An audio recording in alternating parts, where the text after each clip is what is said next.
in the grand scheme of things, I think it's all just a game.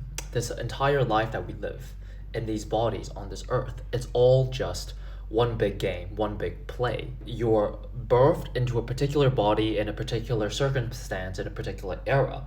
And when you're in this era, there are certain stories and narratives and storylines that color your world, right? Like how in a video game you might have lore for the video game that gives you context to the present moment of the game in which you're playing through your character.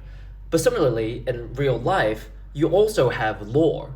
And I think lore in real life is things like history and religion, right? Because these are things that happen or supposedly happened in the past that we may know is true or not.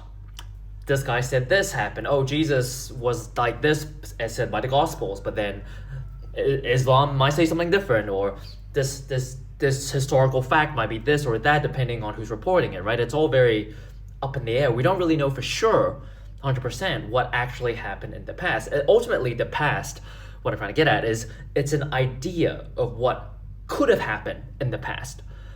But then if we live with an idea of what could have happened based on questionable credibility, our entire lives, this idea of what the world is, and not actually live in the world for real, then I feel like it's a big shame, right? Like you're playing a game, a video game, and you're so caught up in the lore of the game. You're trying to prove or disapprove a certain lore, and you forget to actually just play the game. Like the lore is just there to kind of give you some context, to make it more interesting, shall we say, to color your world a bit.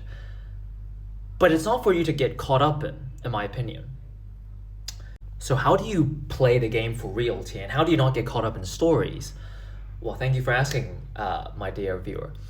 In my opinion, like how you actually play is like you have to tune, like you gotta find your own compass for your own truth, not based on an idea of what someone else has told you from external sources. Like those can help you inform yourself of your own, let's say, intuition, discernment, or your own compass, but you still have to find it within yourself. Like how does your soul actually want to express itself in this moment? Because we only ever have this moment. Like all of these ideas of what could or couldn't have happened in the past, they're just ideas, right? They're stories, they're words in our mind that's telling us a certain narrative, right?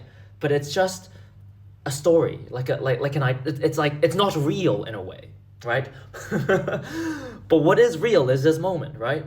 And to truly, I find, play your note, play your tune as the character of you, as your embodiment of, let's say, consciousness or God in this moment for real. Like you gotta tune into your soul. And of course, there are many ways of how people say you can do that, but one way or another, you gotta try and find presence in this moment and let your soul speak and do that. And in my opinion, that's you actually living your life as genuinely you. Like those ideas maybe help you find your soul, and not saying it's not beneficial or anything, but if you don't have, at the end of the day, you don't have your own tether to your own like balls and your vag and your truth and your soul, then that's how you lose yourself.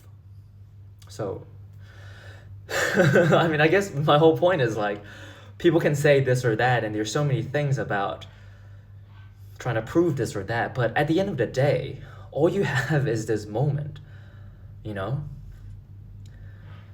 And I just wish you would focus more on that, and not so much caught up in all of these these games of the mind and ego of trying to prove or disapprove or be right or wrong. It's like